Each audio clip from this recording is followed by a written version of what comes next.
பெர்ஷிய கோரேஸ் அரசன் ஆட்சி செய்த 3ஆம் வருஷம்.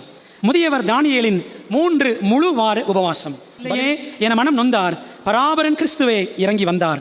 மகிமையை கண்ட தீர்க்கன் பெலன் இழந்தார், திடன் இழந்தார். முகங்குப்புற விழுந்து கிடந்தவரை 3 முறை தொட்டான், 2 முறை புகழ்ந்தான் தீர்க்க தரிசன தூதன் கேப்ரியேல். தானியேலின் ஜெபம் முதல் நாளே கேட்கப்பட்டதாம். ஆயினும் பதில் வர 3 வாரங்கள் தடைப்பட்டதாம். தடை செய்தவன் தந்திர அதிபதி சாத்தானாம். தடுமாறின கேப்ரியேலுக்கு தக்க நேர சகாயராக மிகாவேல் வந்தார். தானியேலுக்கு துணை செய்த விண் தூதர்கள் கேப்ரியேல், மிகாவேல் கடைசி நாட்களின் கடைசி வரை தேவ ஜனத்துக்கும் துணையாகவே நிற்பார்கள். தானியேல் புத்தகத்தின் 4ஆம் தரிசனம் கடைசி 3 அதிகாரங்களாகும். தானியேல் 10ஆம் அதிகாரம் முடிவின் சம்பவங்களுக்கு முன்னுரை அதிகாரமாம்.